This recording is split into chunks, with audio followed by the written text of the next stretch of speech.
West Old Timey Listening Party.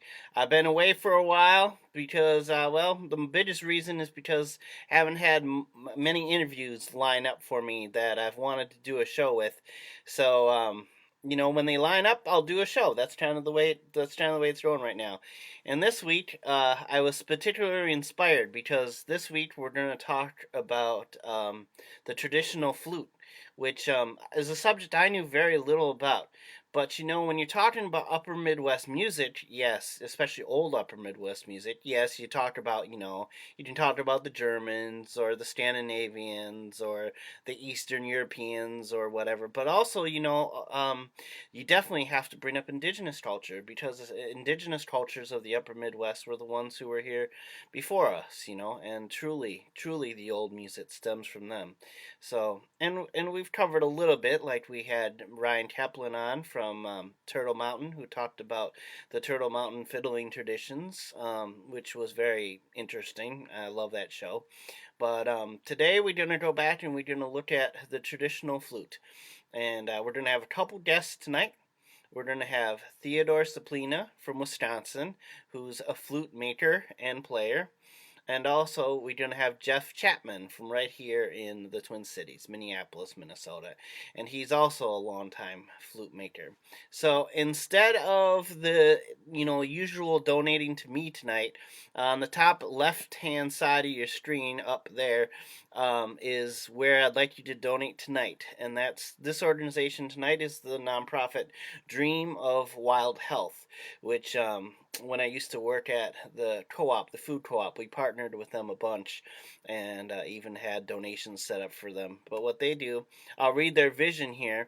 It says, the mission of Dream of Wild Health is to restore health and well-being in the Native community by recovering knowledge of and access to healthy indigenous foods, medicines, and lifeways. So that's their mission. They do great work. They got a farm. They just, reconnecting indigenous culture back to the earth, which is just a great cause. So don't donate to me tonight. Donate to them. I don't have like a PayPal link, but you go to their website and you can make a donation. Right there's a little tab that says donate right on there. So yeah. So tonight we're going to start off with Theodore. I interviewed him a couple days ago.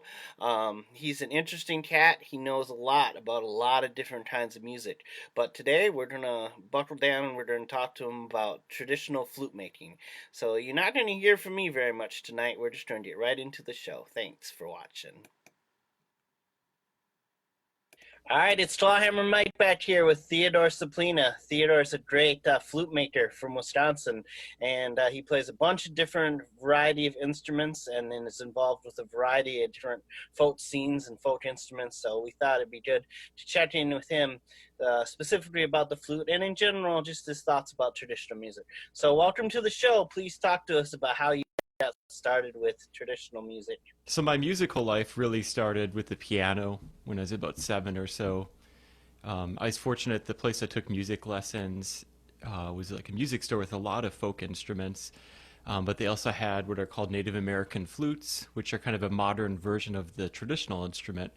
And that was like my segue into, I guess, what we call world music. My grandma, that the day I got that flute, actually had shown me a flute that our family had donated the year after I was born. It was like an old Cheyenne flute from the 1800s. So that kind of sparked some magic. Also, my grandpa knew how to make like little flutes out of willow, where you would basically cut a branch, push the pith out, and make little whistles. So that same weekend he showed me that. That kind of inspired the instrument maker part. But the real musician in me came out when I discovered Indian classical music when I was about 9 or so. I found this amazing instrument called the sitar, perchance, and that just opened up a whole can of worms to all sorts of genres and instruments and people and places. I grew up in Stevens Point. You wouldn't think of it as a hub for Indian culture, but there's actually a couple emeritus professors, they're actually still there, that live in Plover. Um, and Jagdish was a sitar player. He still plays a little bit, but he's fortunate to get me started on the very first steps. And then we had a very good player over in Oshkosh who is a doctor, and he helped me a lot until I in my adult life was able to move and find other teachers as well. So you say your grandpa made simple flutes. I didn't hear about that. How did he learn to do that? He learned from his grandfather, and I guess it was pretty common, like kids his age would just make little whistles out of willow. And I've heard of other flute makers too. That was like their thoroughfare into it. One of my favorite Irish flute makers, that's actually how he got started. His dad showed him how to make those whistles out of willow. This statue started at an early age, so, looking into this stuff. And then when did you get kind of the real itch to try to make a flute or start thinking about it? So I made my first ones not too long after getting that flute. Um, I think I got my first flute when I was like maybe 8 or 9. My first good flute, like the one that I still have, I made this one when I was 12, Hmm, and I still have it to this day. But what's nice. interesting is it's made in the modern style because the flute I copied was a modern flute. And these traditional flutes I really didn't discover till around, I don't know, about 2003, 2004. And that was a game changer for me. Then I went basically knee deep into the craft because I was trying to find that elusive sound that the old flutes had and the modern flutes didn't have. And then you ended up internship basically with someone, right? So I studied with Louis Webster. He was a really gifted flute maker. So the thing about the instrument is it was near its death in the I would say around the 70s, but then there was like a little bit of a renaissance. And Louis was one of those individuals. He was at UW Milwaukee taking a course on Native American song and dance, and a fellow by the name of Ed Wapp approached him and handed him a old flute, and basically he's like, this is your people's flute, and it just blew Louis away, and he became one of the greatest craftsmen we've ever known. By the end of his life, he had made 2,200 flutes, and so I was fortunate, you know, ignorant me, not knowing much about the craft. I went to him pretty early, and he was just so open and sharing about every little detail. And not only did I learn from him, we became best of friends on a personal level and on a spiritual level too.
People always had stories about how Louis had like this psychic power, like he would tell you when you needed to come over, but not by phone. It was just like you felt it here. And that was kind of when I'd visit him, that would happen. I wouldn't tell him when I was coming. I would just show up and he'd be outside waiting. He just somehow knew. And a few days before his passing, I got that feeling, and he basically had sent the message, "Hurry up." Who are your inspirations as far as specifically Native American flute? Who else and playing? I know you learned to major from him, and he also played. But who else were your inspirations in that area as far as playing goes? So Kevin Locke was the first traditional player I heard, and he was also the first person to share songs with me. And he kind of planted the seed. I discovered his music and met him in Minneapolis, and he kind of helped plant the seeds and be like, you need to look here, you need to look there. this will set you on the right path. And then I was able to find some historic recordings of Sam Carley Blowsnake, and he was a magnificent Ho Chunk singer and flute player, kind of a celebrity in the Dells area during his lifetime. Many of the postcards feature him on the front. If you were to buy like the little curios and stuff, it's almost always Sam Blowsnake you'll see. But he just had such a majestic and wonderful way of playing. I liken him to the Tommy Jarrell of Ho Chunk music because he was such a big figure.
So I know that you weren't like born in that tradition. Mhm. That you know have other you're from other descent, and I just wanted to talk to you about you know your relationship with that. It sounds like they welcomed you with open arms, especially specifically your flute maker friend. What do you have to say about that? You always have to tread lightly and be respectful. You know, the indigenous cultures are not mine. My family in the 1800s came from predominantly the northern part of Poland. So I think of it because I'm interested in all these forms of folk music from around the world. In a way, I'm a tourist or a scholar, but I'm never going to be an expert. And it isn't my culture, so I can't necessarily play something of my own and say it's Ho Chunk because it's not. And I feel like it's also very important to be respectful of your mentors and teachers and give gratitude and thanks to what they give you because it's a living tradition, it's a lineage. And even though I might not be native, I still am part of that lineage and I need to acknowledge who I learned from and who is gracious enough to share that with me. Why don't you go into just how you go about making a flute, you know, and you know, keep it in layman's terms for us, but just some basic background on what your process is. So they say the oldest flute was actually created by a woodpecker who had hollowed out a branch, or it was like a, like a termite hollowed branch, and he put holes in it, and that prompted the idea for the flute. So the earliest flutes were made out of branches, and basically, I've got this one bound up so it doesn't warp, but you might be able to see that I took a sumac branch here, and I made a split all the way down the middle, and Mhm. that's basically the reason you do that is so you can hollow it out and actually make a tube for a flute. And in a modern context, what most of us do is we buy cedar lumber and then we'll cut it into two halves and do the exact same approach. And I use very simple tools. In fact, I have them out here. I use like one of the most used tools is called a gouge. It's like this little spoon-shaped thing, and that's basically how I get that nice hollow in there. And then once I get to that stage and it's all hollowed out, I glue it back together and I'll burn the holes in it. You don't drill it because it spills or it will split the wood. So I actually will take like a torch and burn all the holes in and use a little tool called a block plane to round it off. So my approach to flute making is a lot different than modern makers because I follow the older way. The Basically what happened is in the late 70s, a fellow by the name of Michael Graham Allen, he was making these old flutes. In fact, I have this is a replica that he made of a 1880s flute. So he started out making the old style flutes, but he had to rely on it for an income, so he had to figure out a way to make them sell easier because the old flutes didn't have a predictable scale and tuning. And so he came up with this idea, like what if I tune them and voice them so they're easier to play. So he took the scale, the pentatonic minor scale from a Japanese shakuhachi, and applied that to the indigenous flutes that we have. And so then you end up with flutes like these, which have a very smooth voicing and a tuning like on a recorder, like and a predictable fingering. You know, like when you pick up a recorder or a penny whistle or a clarinet or any wind instrument, you're going to expect it to have a defined fingering, and that's what these modern flutes have. The older flutes, what what essentially you're doing is you're working with a ratio. So it depends on the culture, but typically there's six holes, equally spaced, equally sized. It's said a lot of people would use their hands, you know, like use put your hole here and then start your next hole there, put them a thumb space apart. Um, in my opinion, I don't think that's so true. I think they found ratios and those were handed on sort of as a legacy because you'll see that in like generations of flute makers. They'll have a similar style that gets handed down, much like my flutes, you know, because they're similar to Louis'. Hmm. And why don't you talk about the animals that are on the end? That always fascinates me. The animal heads. Yeah, so I'll show you. This was actually Louis' personal flute, and he loved making loons. Um, you know, not only was he a brilliant flute maker, he was a brilliant artist, but some of the credit also goes to a fellow by the name of Michael Jones. He's a luthier and flute maker up north, and he was Louis' first apprentice. I was his last apprentice, so Hmm. coincidentally, we're good friends. But Michael also kind of pushed Louis to do even fancier carving. So, you know, that's a Louis style. I always thought this one is really cool. It's a deer foot if you look at it. Oh. And then for my personal style, I like to do again borrowing from the traditional animals that you would see. Here's a garfish. In fact, the oldest flute we know of, the end of it is a garfish.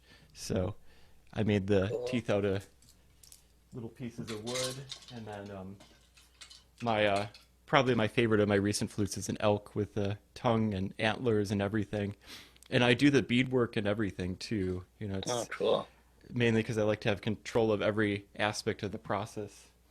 And you're making these right now, and they are for sale on an individual basis if they work through you. Isn't that correct? Correct, yeah. I like working, I'll make replicas, but when I do the flutes in my own style, I want to make them for the individual, like let dream together.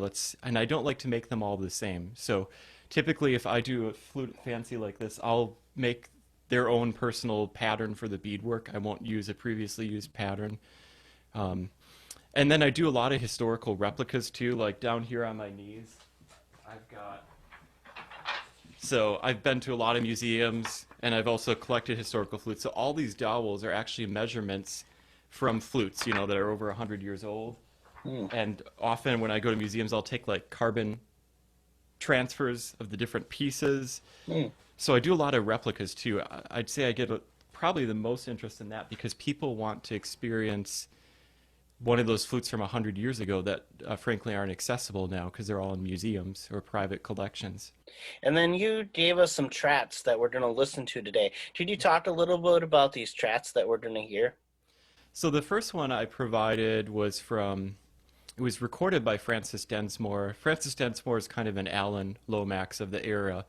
And it's a field recording from 1925 to 1928. We don't know the exact date, but it's of a Menominee flute player. Here in Wisconsin, the two strongest traditions are Menominee and Ho-Chunk. We have the most recordings of their songs, and as far as physical artifacts, you'll see the most Menominee and Ho-Chunk flutes around compared to other cultures.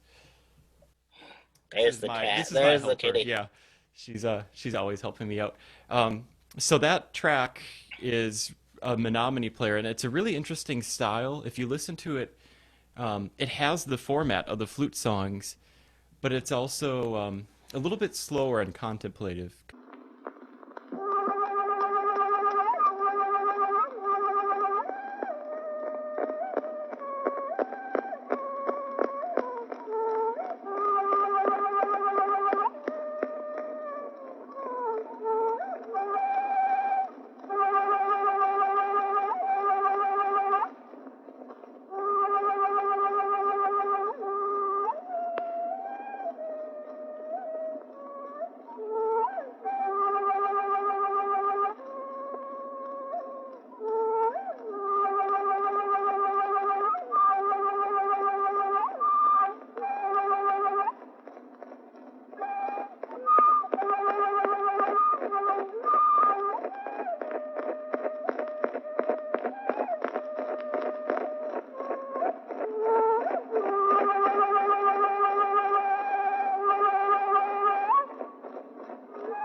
This is a modern flute. It has this kind of sound.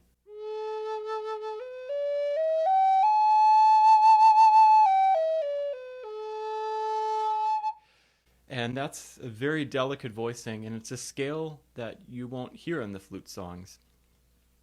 It's just not used. But the beauty of these is that you can play multiple instruments together and have things like flute circles, or if you're trying to teach, it's easier to, work with, and it matches Western instruments beautifully. The traditional flute, they have a more raw sound quality. It's not pure and refined. This keeps all the air in the sound and all the other harmonics. And it also has the warble. The warble is there to emulate the singer. And if you listen to the scale,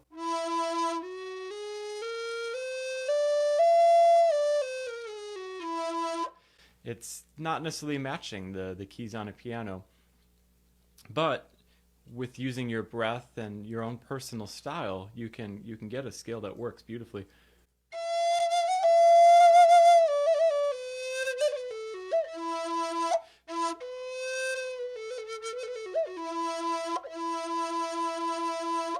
And that is the sound of 100 years ago. This is the sound that of a flute that Blow Snake would have played. This is the aesthetic, and what kind of got me down this path is hearing that. All right, so whereabouts can we find your stuff on the internets? So the best resource is my website, theodoresuplina.com. For the time being, you can see the flutes and drums and ngoni, which is a West African harp that I build. And eventually I'll have recordings up there. That's a work in progress. COVID has kind of stalled that, as it's harder to meet face to face for that process. I also have Theodore Suplina Arts and Music on Facebook, where you can see a big sampling of the instruments that I build. So if they want to contact you directly about making a flute, possibly, they should go to your website, and I'm sure you have an email link or a contact link there, Yep, right? Yep. absolutely. And even if you just have an interest in this instrument, I don't care if you want to order a flute, but if this instrument intrigues you and you have an interest in learning more, I'm glad to share everything and all the resources I have, because I truly want to see this carry on for another generation. Well, thanks for hanging out with us today. It's been real educational and real fun. Thank you a lot. Yeah, thank you for your time. It was a pleasure.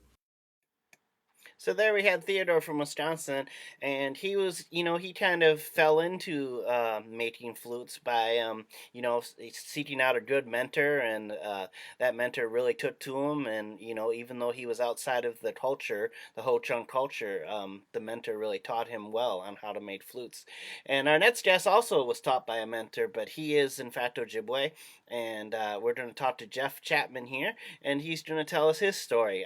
Jeff is a very funny guy. I really enjoyed interviewing with him. Yeah, I'll save the jokes for him. So we have Jeff Chapman here, and we're going to talk to him about traditional flute making. So Jeff, why don't you talk to us about your upbringing a little bit and your connections in as a youngster to music and stuff like that? Well, I was born and raised in South Minneapolis. Lived here my entire life. Born, raised, educated. Went to South High. Went to Corcoran, Falwell South. Went to the Minneapolis College of Art and Design, where I got my BFA in fine arts. Musically, I have no connection to music whatsoever, culturally, or at least not historically culturally. But I have been making and playing flutes for 38 years, I think, 38 years, something like that. And I was taught by an older gentleman who's a friend of mine, who's now unfortunately since passed away. His name was Mike Oker. Mike had been making them when he died. He had been making flutes for about 50 years. And when he started, nobody really even knew what they were. Even native people had no clue what they were. They'd never seen them before, because the traditions had changed so much, people just weren't making them. And there's really only a handful of people around the country in most tribal communities who still knew how to make them traditionally. I mean, you could find directions in books and things, but very few people were actually making them, because there really wasn't a market or a cultural use for them. So, 38 years ago, I seen one in his house, and I said, "What's that?" And he said it was a flute. That's as far as it went for about 2 weeks. Then finally I saw him driving one day, and I followed him home, and I said, "What is that?" And he finally sat me down and I said, tell me what that is. Show me what it is. And he finally said, well, what took you so long? He goes, I knew you were interested, but you didn't ask. So he made, like the old traditional way, he made me ask. A lot of traditional old timers will not teach you anything unless you ask. You must ask, otherwise they'll just not say a thing. So he sat down and he gave me a piece of wood. He drew out the dimensions and the directions on a piece of paper and said, here, go home, make this. And what fascinated you about it when you first saw it? What do you think connected you to it? Was it just a gut feeling, or what do you think it was? It was just a curious. I mean, I'm an artist. I'm an artist anyway. I'm a carver, jewelry maker, painter. I used to be famous, but not anymore. But anything artistic or crafty has always attracted me one way or the other. So it was something I'd never seen before. So and it was a basic tube flute and it had like a little carved mouse on one end. And I thought that was pretty cool. So that's what it drew me to it. I mean, the first one I made was horrible, just awful. It's just terrible. But looked like something Fred Flintstone made. Looked like I had carved it with my teeth because I had very few tools. So I had to up my game and get some decent tools. But I took it back to him and he didn't laugh too much. He told me what to fix. He said, well, you do this, make this smaller, make that thinner, do this, this, and this. And the second one worked, and I've been doing it ever since. I've got 3 or 4 up on the wall right now, waiting to be sanded and finished and have finishing touches put on them. He actually warned me. He said, these things are addictive. He says, you're going to make these forever. He said, you just will. And that was true. I'm constantly looking for wood. I'm constantly doing bits and pieces. I don't do too much to change dimensions, but I do play around a little bit with such things. They're very unique instruments. So why don't you go talk to us a little bit? I know you got a few sitting around you there. Why don't you talk to a little bit about how you go about making them, or the process for making them? Oh, the process. Well, okay, the way Mike taught me is, okay, you have to get the wood first. These are all made out of cedar. These are all cedar wood.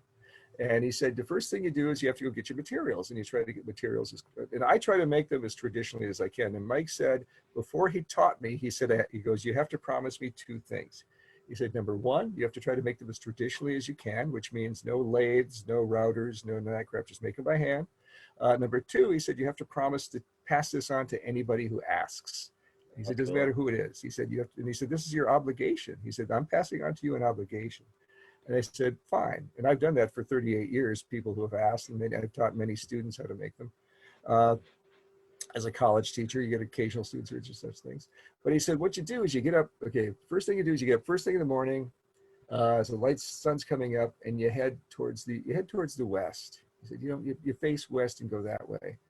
And he said, you just gotta, you have to have the sun at your back as you're going, and when you're looking for materials. And he said, you just wait until you see a sign. A sign will come to you.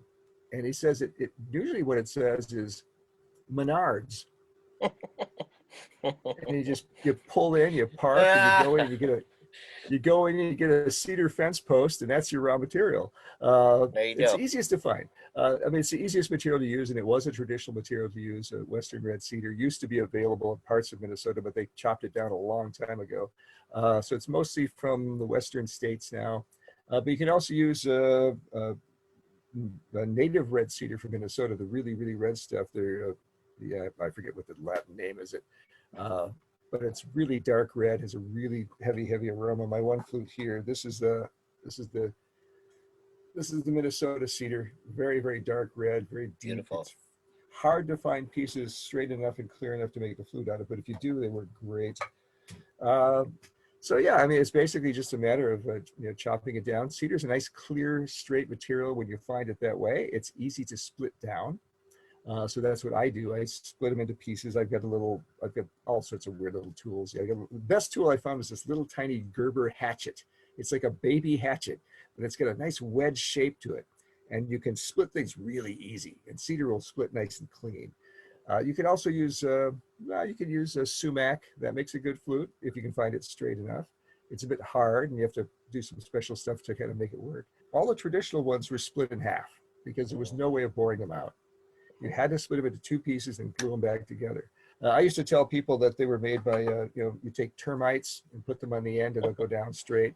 I had people just really go, "Wow, really?" I said, "No, no, I'm messing with you, dude." But cedar is cedar's a very, very moisture resistant wood. It's an extremely light wood. I mean, if you could pick one up, you'd see that there's almost no weight to them once they're hollow. Um, and it's quite an easy material to carve. It's a little splintery, but you have to have nice sharp tools. You get a nice smooth surface. It finishes really well. It takes paint. It takes oil finishes extremely well. It's just a really cool material to work with. And if you can get a hold of yellow cedar from the West Coast, that stuff's amazing to work with. And then the head on it, they have different animals. Do you kind of choose which animal you're gonna do, or what do you do? Well, it depends on the tribes. Lots of tribes have different stories. Some of them call it a loon, some of it call it crane. Uh, and part of that is, okay, these objects, a couple of above and beyond being one of the more unique flutes on earth because it's a two-chambered flute. There's a hollow space back here, and then there's a wall, and it's hollow the rest of the way to the front. And then there's a hole on either side of that wall that makes the air go in, go up and over and back down inside. And Oh. there's a piece of birch bark on top that acts as a gasket, and it allows the air to go forward. But the animal on the back is I call it a saddle. There's lots of people call it other things. Some people call it a fetish, which I think is really stupid. Some people call it a totem, which has nothing to do with anything. If you call it that, you have no idea what a totem actually is. But the animals on the back can be pretty much anything. I mean, these are courting flutes. These were designed to be played by young men to attract young ladies. That's their purpose. So the iconography usually revolves around that. With Western tribes, they tend to say it's a crane because those are the birds they're familiar with. And things like sandhill cranes, when they go through their courting rituals, they have these huge dancing, they have a big dance contest kind of thing to go on. And in Minnesota, they tend to call it a loon because loons have that very haunting call during the mating season. You can hear it off on the lake somewhere. So it's a love flute. It's a courting flute. Ojibwe, it's called a bibiguan. Bibiguan means it's a very, very old word. I've tried to find other people who speak way more Ojibwe than I do. I speak very little. But they say it has something to do with projection, to project something. You're projecting something outward, something positive outward. Like in most Ojibwe words, you have to know what it means before you understand what it actually is, which is very confusing. But they're sort of unique. I mean, how they're made was unique. I know there are other two-chambered wind instruments in the world, but none of them function this way. Some of them very different functioning than this way. So since I make them in a traditional format, no two flutes sound the same. They don't have the exact same scale. They don't have the exact same range. They are functionally similar in size, but it really frustrates some players because, sort of Europeanized players, because they want music or they want a flute that they can look at written music with. They want a pentatonic diatonic scale. These can get close, but they're not always quite right. And they were never meant to be played with anything. They're meant to be played by themselves. So you have to learn to play each instrument all by itself. You have to learn what its range is. You have to learn what it's capable of. And it's, I prefer to make them that way. I mean, you can go online and find formulas. There's a website for anybody's interested. There's a website called, oddly enough, it's called Fluteopedia, run by a very nice non-native guy who has just amassed a huge amount of information about traditional Native American flutes. 99% of it I'm not interested in because it talks about how to change the tones and how to get a certain scale, and I have no interest in that at all. Mm-hmm. And I've actually played I used to play a lot more than I do now. I played in front of a large group of professional flautists at the convention center one time, which was quite interesting because most of them had no clue what this was or how it worked. And they were quite shocked that, that it had a weird scale and how do you play it? And do you just make this stuff up? And I was quite shocked that none of them would have an easy time playing one because it didn't match something they were familiar with. I found that musicians they're in two camps when it comes to these flutes. Either they instantly figure it out and do a wonderful job, which I've seen, or they can't figure it out at all because they can't read music while doing it. I guess that's why jazz confounded so many people, because it wasn't written down. It was like, you do it as you do it. And these are like that, and that's the way I prefer to make them. It's and this particular one is one of the oldest versions I have. This is actually a type of flute called a warbling flute. A warbling flute is on the last note, in the very end here. That last note has a vibrato that comes all by itself. You don't have to do it. It just, you blow into it and it makes this vibrato sound. And these flutes themselves are real easy to play. This is probably the easiest wind instrument I know to play. I mean, the transverse flute is hard to play. Even those horrible little recorders that they make you play in school, those little plastic things that have that squeaky sounds that everybody hates, those are harder to play than this is. It really is just a matter of blowing in the end and moving your fingers in some recognizable way, and it makes sound. And it takes a tiny puff of air. It doesn't take much air. It's not a clarinet. It's not a saxophone. It's they're just wonderful things to play with. And even though I've been making them all these years, I still pick them up and play them for no reason other than the sheer joy of just sitting on and playing with them. They're fun. And that is with these flutes, you have to release down here before you release up here. Otherwise, it won't do anything, or it'll make really horrible sounds. If you release down here, you get, I'll show you what the warble sound is. That's the warble. I'm not doing it, I'm just blowing into it. But if you release down on the bottom first, you get,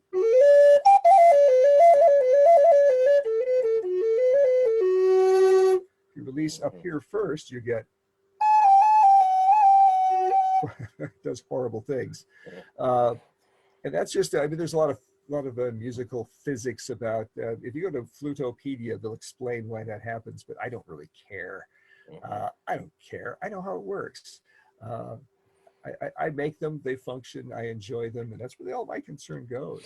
Yeah, and that flute sounds lovely, even over Zoom. It sounds good. So even for Zoom, you know, it sounds real good in real life if it sounds okay on Zoom. on Zoom. I mean, that one's been, I've been using that one for a long time. You know, and they all have different tones, and they all have slightly different scales. I mean, they're close, but they're not exact. Yes.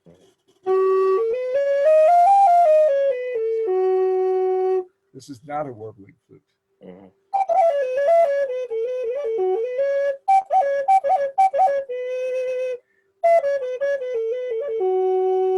You can make them vibrato. You make a vibrato very easily just by varying your breath. You can go.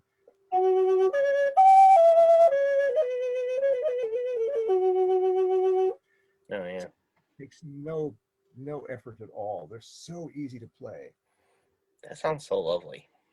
And this is the most ridiculous one I've ever made. What makes it? Oh yeah, that's cool. It's ridiculous. That's real cool. I made it because I wanted to. There you go. Not because it served any purpose other than to hook on things whenever you move it around. I just wanted to make a big sort of statement about flute carving, I guess. I don't know. I don't think anyone will ever buy it, so I don't care. But it does work.